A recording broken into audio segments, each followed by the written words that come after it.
Bonjour à tous, ça va les caps? Aujourd'hui, nouvelle vidéo. Dans cette vidéo du jamais vu, 3 agents de la DGSI déclarés MORTS en 5 mois. Simple coïncidence ou élimination silencieuse ordonnée par l'Elysée. C'est pas rien. Il faut quand même comprendre que la DGSI, c'est ceux qui s'occupent de la sécurité intérieure du pays. Voilà. Il s'occupe principalement de la sécurité intérieure. Donc c'est directeur général de la sécurité intérieure, si je ne dis pas de bêtises. Voilà.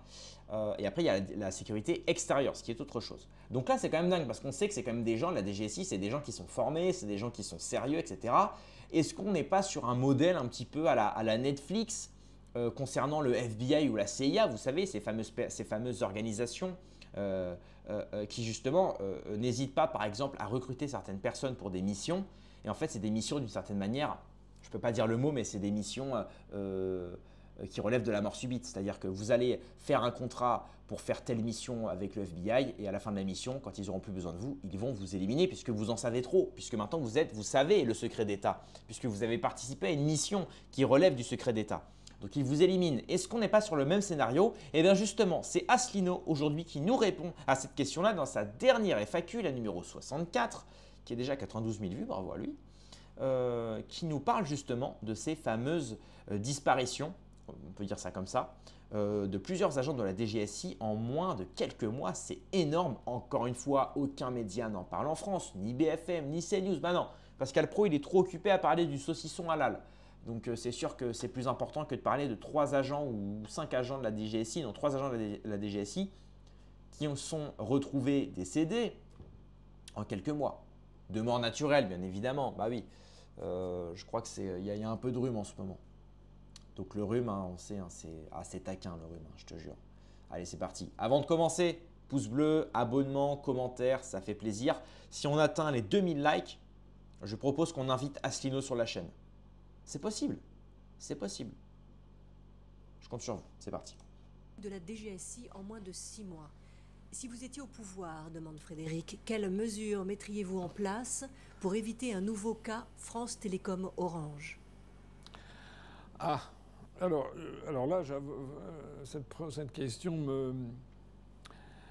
me prend un petit peu de court parce que j'ai vu des articles de journaux comme quoi il y aurait eu, alors j'ai pas bien compris s'il y en avait eu 2 ou 3, j'ai cru comprendre aux dernières nouvelles qu'il y en avait eu 3 personnes qui se seraient suicidées depuis le début de l'année dans les locaux de la DGSI, la Direction Générale de la Sécurité Intérieure, qui se trouve à Levallois. Le dernier était, je crois, hier ou avant-hier. Quelqu'un a été retrouvé dans sa voiture de service et se serait suicidé. Peut-être en laissant une... Voilà. Alors moi, de ce que j'ai lu, je n'en sais pas grand-chose. Je n'en sais pas davantage. Donc peut-être... Alors là, il y a une piste que cet internaute dresse. Parce que quand il fait référence à France Télécom, il fait... Oh non, mais c'est pas vrai. Non mais Asselineau, personne lui a dit là pour la chemise? Non mais sérieux, c'est une blague? C'est un sketch? Les mecs, personne lui a dit pour la chemise? On voit son bide là. Excusez-moi d'avoir coupé, hein. Mais quand même. Moi je l'aime. Asselineau, je fais que le défendre. Je dis mais t'inquiète pas, sinon il est sérieux et tout. Vas-y. référence Avec tout le respect, hein. Histoire, vous savez que les PTT, comme on disait quand j'étais petit, c'était un service public, poste télécommunications, c'était poste téléphone et télégraphe, à l'origine PTT. Et puis après, c'était devenu les PET, poste et télécommunications, et c'était une des grandes gloires d'ailleurs du service public à la française, qui remontait à loin, qui remontait notamment aux diligences, au service postal qui avait été créé sous Louis XIV ou sous Louis XV, je crois, sous Louis XV, et qui s'était très bien développé. Et moi, je me rappelle, j'avais, quand j'étais petit, un de mes grands-oncles qui travaillait au PTT, et donc la fierté de ces... C'est une personne qui était née à la fin du 19e siècle. Quand j'étais petit, il était en fin de vie. Mais pour lui, le devoir, c'était qu'une lettre postée à n'importe quel point de la France était remise le lendemain à son destinataire, avec c'était timbré, il y avait l'euro d'attache, l'heure, le lieu, etc. Enfin bon, c'était formidable. Et puis tout ça a été privatisé, les PTT. On a séparé d'une part la fonction poste, qui reste le service aujourd'hui de la poste, qui reste un service public. On l'a séparé des télécommunications et on a transformé ça petit à petit en une entreprise, puis l'entreprise a été privatisée sous le nom de France Télécom. Et cette entreprise a hérité évidemment d'un service public dont les contraintes n'étaient pas exclusivement de dégager. Là, j'ai l'impression qu'il nous fait un petit peu comme l'autre fois. Alors, c'était pour quel sujet l'autre fois? Je crois que c'était par rapport à Israël. Hein. À chaque fois, il dérive. Au lieu de dire, attends, il y a quand même plusieurs personnes de la DGSI qui sont retrouvées MORTES naturellement en moins de 6 mois. Là, pareil. Il dérive et commence à nous parler, il nous étale sa culture. Ce qui est très bien. Je ne juge absolument pas, c'est très très bien. Mais je trouve que, bon, il pourrait rentrer dans le vif du sujet. Sinon, il est un petit peu trop politique, disons, hein, sur certains aspects. Hein. De dégager du cash, d'avoir une rentabilité considérable.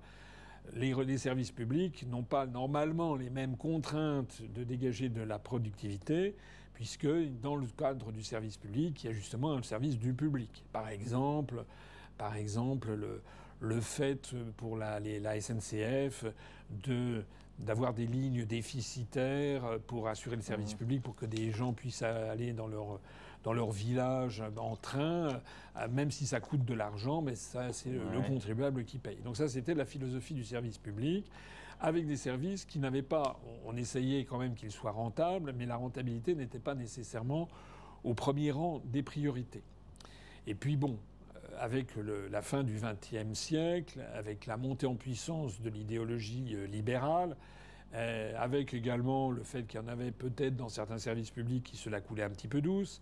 Enfin bref, donc petit à petit, on a commencé à privatiser. La SNCF n'a pas été entièrement privatisée, mais elle a été scindée. Il y a la partie exploitation SNCF, il y a la partie réseau ferré de France, j'en ai déjà parlé. Et puis on a supprimé à partir de la fin de la Seconde Guerre mondiale de plus en plus de lignes. Il y a donc, à travers les campagnes, vous trouvez des villages qui étaient... moi, je suis dans un village dans la Nièvre. En 1900, il y avait le train qui venait, il y avait une petite gare, c'est fini. Voilà. Le progrès, c'est ça, c'est que c'est fini, parce qu'effectivement, il y a eu l'explosion du nombre de voitures individuelles, etc., etc. Alors, s'agissant de France Télécom, à quoi il était fait référence, ben, il est évident que les personnes qui ont été à la tête de ça, et notamment Didier Lombard, qui a été poursuivi et d'ailleurs condamné, je crois, qui était un polytechnicien, a eu la tâche de rentabiliser ce service public sous le nom de France Télécom. Et il n'y est pas allé, si j'ai bien compris, avec des pincettes, puisqu'il y avait des contraintes de productivité, peut-être une surveillance des agents devenant excessive, se transformant en harcèlement, etc. Et vous savez, ça a été ce drame qu'ont vécu les agents de France Télécom, où il y a eu quelques suicides, il n'y en a pas eu des centaines, il y en a quand même un nombre suffisamment significatif, je ne me rappelle plus combien, bien 5 ou 6, pour que ça crée un scandale national qui a eu lieu. Alors, est-ce que la DGSI, alors maintenant, cet internaute fait le parallèle avec la DGSI, là, honnêtement, je n'en sais rien. Je sais qu'à la DGSI, il y a c'est une dame maintenant qui est à la tête de la DGSI, qui est un petit peu contre l'espionnage français. Est-ce qu'elle a des contraintes de productivité considérables? Est-ce qu'elle impose des politiques qui sont contraires à l'esprit de la maison, qui ne sont pas appréciées d'un certain nombre de fonctionnaires? Ou alors est-ce que c'est purement une coïncidence et que c'est des questions de vie privée qui n'ont rien à voir avec l'appartenance à la DGSI? Honnêtement, moi, je ne sais pas. Je ne vais pas me prononcer sur un sujet où je n'ai aucune information. Ok, donc globalement, il ne dit rien. Ce qu'il dit, voilà, c'est qu'effectivement, pour lui, est-ce que la DGSI, c'est le même cas que la France Télécom Orange? Est-ce qu'effectivement, il y aurait de la pression au niveau de la DGSI? Est-ce qu'il y aurait une forme de harcèlement au sein du bureau de la DGSI? Peut-être trop de pression, trop de contraintes? Bon, il ne dit pas nécessairement grand-chose et c'est le défaut de Asselineau, c'est qu'il ne se mouille pas sur les vrais sujets.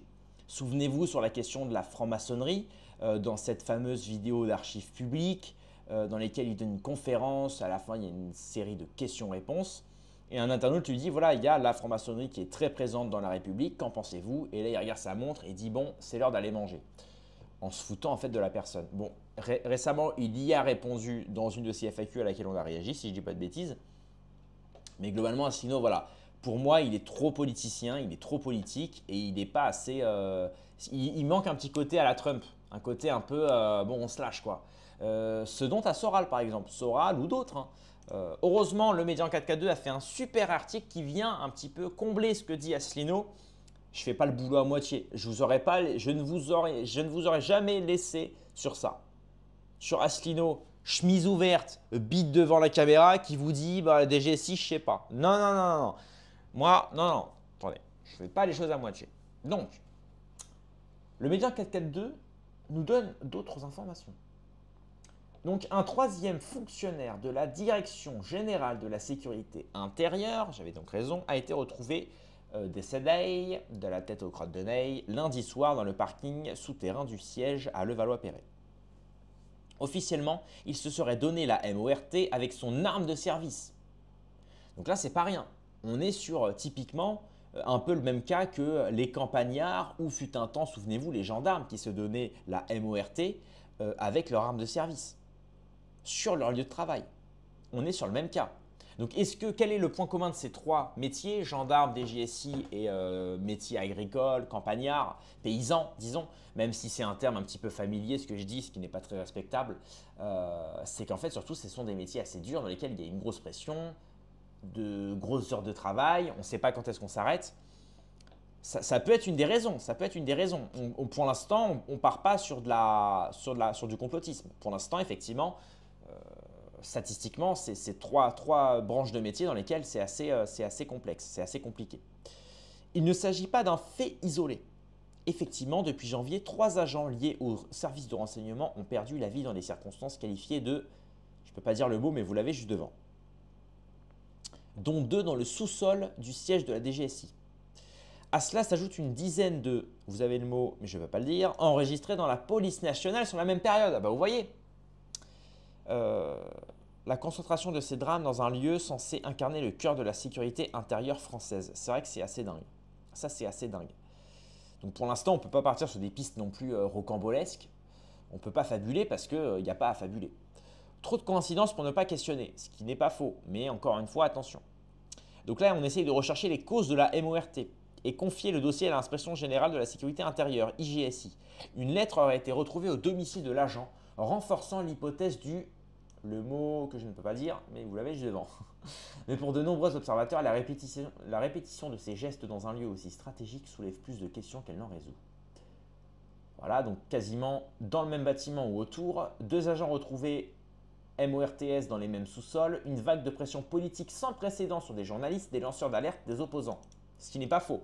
Récemment, d'ailleurs, on a le cas du Youssef Indy, Pierre Jovanovic, Aïssa de la Résistance. Donc voilà, on a un panel d'opposants politiques ou de lanceurs d'alerte qui sont sous pression, sous persécution, je dirais même. On a des agents de la DGSI, des gendarmes complètement fatigués par un métier qui demande justement déjà une forme de collaboration avec l'État. Ces gens-là sont des fonctionnaires, mais ces gens-là doivent collaborer avec ce que leur demande de faire l'État, ce que leur commandite l'État. Quand on te dit, voilà, tu dois aller chez Youssef Indy, tu dois le perquisitionner, bon, ce n'est pas vraiment une perquisition qu'il a subie, mais où tu dois l'auditionner, tu dois perquisitionner Pierre Jovanovic, tu dois arrêter Aïssa de la Résistance, ils le font, ces mecs-là. Ces mecs-là le font. Ou alors ils mettent sur écoute telle personne. Peut-être qu'au fond, ça les fait chier, ces mecs-là. Parce qu'ils n'ont pas signé pour ça. Ils n'ont pas signé pour mettre sur écoute des mecs qui prennent part pour la Palestine ou pour le martyre que vivent les Palestiniens. Peut-être qu'ils auraient voulu plutôt faire l'inverse. Écouter des mecs qui envoient des bombes sur des Palestiniens. Ou écouter des mecs qui font du je sais pas moi, qui piratent les données de certains militants pro-palestiniens. Et sauf qu'on leur demande de ne pas le faire parce que c'est littéralement ce qui se passe. Regardez ce qu'a dit Louis Sarkozy en direct à la télé. Regardez ce qu'a dit Barbara Lefebvre sur E24 News. Regardez ce qu'a dit, comment il s'appelle là, comment il s'appelle là, la chiasse là, comment il s'appelle, Enrico Lachias. Voilà, tu vois, tous ces types-là regardez leurs propos franchement. Ces types-là, c'est dangereux ce qu'ils disent. Ils appellent à la violence. Et ces gens-là ne sont pas condamnés, ils ne sont même pas interpellés. On ne les interpelle même pas médiatiquement parlant, je veux dire. Il n'y a pas de journaliste qui vient leur dire ce que vous avez dit, c'est quand même… Non, même pas. On leur dit, écoutez, ils font ce qu'ils veulent.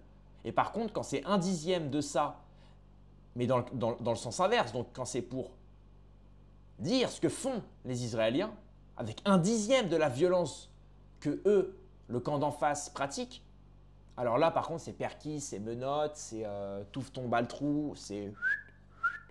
On t'en rentre par-ci, par-là. Excusez-moi d'être violent, mais c'est la réalité. C'est la réalité. Faut-il vraiment croire à une coïncidence? Ou cherche-t-on à faire taire des agents devenus gênants? Voilà, c'est ça que je veux dire. Exactement. Le poids du sale boulot. C'est ça. Moi, je pense que c'est des gens qui ont… Les gendarmes, moi, je les plains. Les gendarmes et les agents de la DGSI, pareil. Je les plains parce que c'est des gens, en réalité, c'est des gens comme vous et moi. Sauf qu'ils sont obligés de faire des choses parce que l'État leur commandite. Moi, je connais quelqu'un d'assez proche qui a été contacté par les services de renseignement fut un temps. C'était il y a longtemps. C'est il y a très longtemps.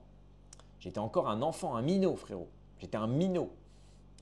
Mais j'ai connu une personne assez proche qui a été approchée par les services secrets français.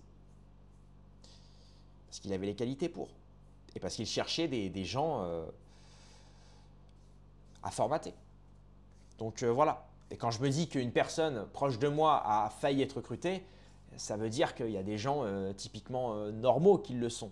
Et des gens normaux, ils ont un cœur, ils ont une âme, ils sont guidés par la raison mais aussi l'émotion. Et je pense que quand ils voient ce qui se passe aujourd'hui en Palestine, quand ils voient aujourd'hui à quel point l'État se tait et se mue face à ce qui se passe aujourd'hui, ne serait-ce que par l'implication étonnante du sionisme dans la politique française, là effectivement je me dis les mecs pètent les plombs. Parce que c'est comme pratiquer un métier avec des valeurs qui te sont complètement inverses. C'est horrible les mecs, c'est horrible. Donc voilà, un climat pesant dans les rouages de l'État. Effectivement, interpellation des figures de la dissidence, intimidation à peine voilée d'écrivains. Tout à fait, depuis l'arrivée au pouvoir d'Emmanuel Macron, une logique de verrouillage semble s'installer, ce qui n'est pas faux. Leur disparition ne pourrait-elle pas servir à préserver un fragile équilibre? Je ne sais pas, pour l'instant, ça relève de mort naturelle, mais effectivement, on peut se questionner. Voilà. Je vous laisse évidemment mettre vos avis en commentaire. Si des gens sont qualifiés sur ce sujet-là et qu'elles veulent passer sur la chaîne YouTube, n'hésitez pas, chers amis, c'est votre moment, bien évidemment. Vous êtes le bienvenu sur la chaîne. Merci d'avoir suivi cette vidéo. Mettez un petit like, un petit abonnement, ça fait toujours plaisir. Rendez-vous dans quelques heures ou à demain pour une prochaine vidéo. Paix et amour sur mes amis et mes ennemis et surtout sur mes ennemis.